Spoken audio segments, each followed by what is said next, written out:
अस्सलाम वालेकुम दोस्तों, सुनो गौर से, तवज्जो से, दरूद शरीफ पढ़े सल्लल्लाहु अलैहि वसल्लम और माँ की खिदमत करते रहो। कि एक शख्स ने हज पर जाने का इरादा किया। उसकी माँ बहुत बूढ़ी हो चुकी थी, चलने फिरने की उसमें ताकत नहीं थी। बूढ़ी वालिदा ने उससे कहा, बेटा अपने साथ मुझे भी हज पर ले चलो। तो नेक बेटे ने बात मान ली। हालांकि उसकी वालिदा पर माजूरी की बिना पर हज ज़रूरी भी नहीं था, यानी चलने फिरने की भी जरा क्या थी, कुव्वत कम थी। तो माजूरी की बिना पर हज ज़रूरी भी नहीं था। मगर जब माँ ने बोली कि मुझे भी ले चलना, तो बेटे ने बिल्कुल पीठ पर लेके गया। सुनो दोस्तों, गौर से सुनो, ये वाक़या उस ज़माने का है जब गाड़ियाँ और हवाई जहाज़ नहीं थे और उसके पास कोई दूसरी सवारी भी न थी। तो अब उस नेक बेटे ने ये किया कि अपनी वालिदा को अपनी पीठ पर उठाया, बिठाया और चल पड़ा। जब थक जाता तो कुछ देर थोड़ा आराम कर लेते, थोड़ा सा आराम से बैठ जाते, और यहाँ तक कि दोनों माँ बेटे मक्का मुकर्रमा पहुँच गए।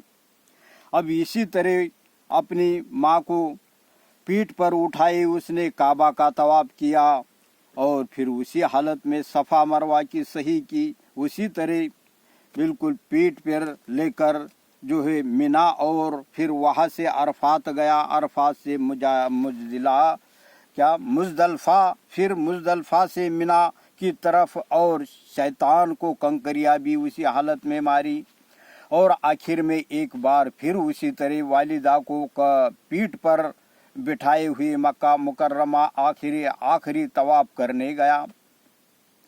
इन अमाल से फारिग होकर वो शख्स उसी हालत में एक नेक शख्स से मिला और उससे पूछा कि ये मेरी वालिदा है, ये मेरी माँ है, मैं इनको अपने शहर से मक्का मुकर्रमा अपनी पीठ पर बिठा कर लाया और हज के तमाम अरकान भी इसी हालत में अदा कर दिए हैं। क्या मैंने अपनी वालिदा की खिदमत का हक अदा कर दिया? तो उस नेक शख्स ने जवाब दिया, तू अपनी वालिदा का हक कैसे अदा कर सकता है कि तेरी वालिदा ने तुझको 9 महीने उठाए रखने की तकलीफ बर्दाश्त की और सारी ज़िंदगी तेरी देखभाल करती रही, और तू समझता है कि तूने उसका हक अदा कर दिया। ये हो नहीं सकता, माँ के दूध का कर्जा अदा नहीं कर सकते। तो प्यारे दोस्तों, हम गौर करें कि हमारी वालिदा हमें बचपन में दूध पिलाकर, हमारे पेशाब पैखाने को साफ करके, हमारे कपड़े सीकर और तरह तरह के खाने पकाकर हमारी पूरी तरह देखभाल करती है, और फिर वो हमारे लिए भलाई की दुआएं भी करती है। हम पूरी ज़िंदगी भी उसकी खिदमत करें क्या कि माँ बाप की खिदमत करके उनका हक अदा नहीं कर सकते। इसलिए हम उनकी खिदमत करते रहे और उनके लिए दुआएं भी करें, दुआएं खैर करते रहे। दूसरा वाक़या सुने कि एक बुज़ुर्ग का वाक़या है कि एक दिन उनकी फजर की नमाज जमात से छूट गई। तब वो मस्जिद के दरवाजे पर पहुँचे तो देखा जमात ख़त्म हो चुकी है। फजर की जमात छूट जाने का उनको बहुत अफसोस हुआ।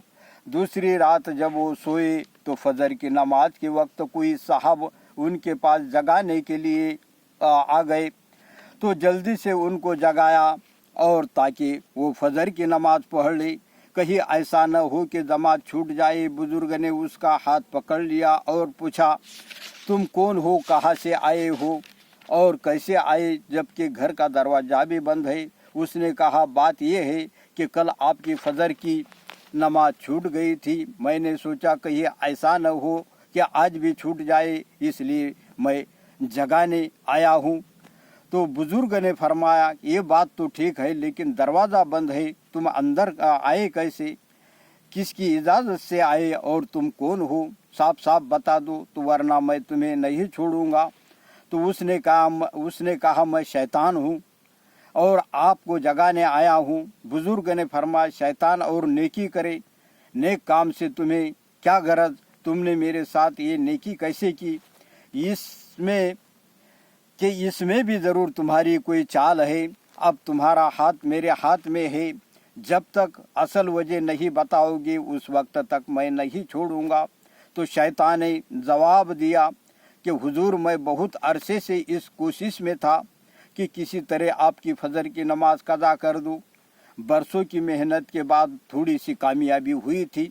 अगरचे मैं आपकी नमाज कज़ा तो नहीं करा सका, लेकिन गुज़िश्ता कल आपकी जमात छुड़वा दी। उस वक्त मैं बहुत खुश हुआ कि चलो एक कदम तो आगे बढ़ा। आज जमात निकली, कल नमाज भी कज़ा हो जाएगी। लेकिन जमात फौत होने के नतीजे में मस्जिद के दरवाजे पर आपने जिस अफसोस और गम का इजहार किया और आपने जो आहें निकाली, क्या आपके जो आंसू निकली जमात छूटने पर, उस पर अल्लाह ताला ने आपको इतना सवाब अता फरमाया कि वो सवाब बा जमात नमाज पढ़ने के सवाब से भी बहुत बढ़ गया। तो मैंने सोचा कि आपको सुलाने में नुकसान है, उठाने में फ़ायदा है, इसलिए मैं आज आपको उठाने आया हूँ। क्या तो प्यारे दोस्तों, देखो कि तुमने शैतान की चाल देखी, इसलिए तुम भी हमेशा शैतान की चाल से चौकन्ना रहना। क्या लाहौल पढ़ते रहना, ला हौला वला कुव्वता इल्ला बिल्लाहिल अलील अज़ीम। शैतान बहकाएगा नहीं और भटकाएगा नहीं। तो इसलिए करो अमल, मिलेंगे फल। तो अल्लाह आप लोग कहने सुनने ज़्यादा अमल की तौफीक नसीब अता फरमाए। बस तो फिर कर दो लाइक शेयर ज़रूर करें। अस्सलामु अलैकुम।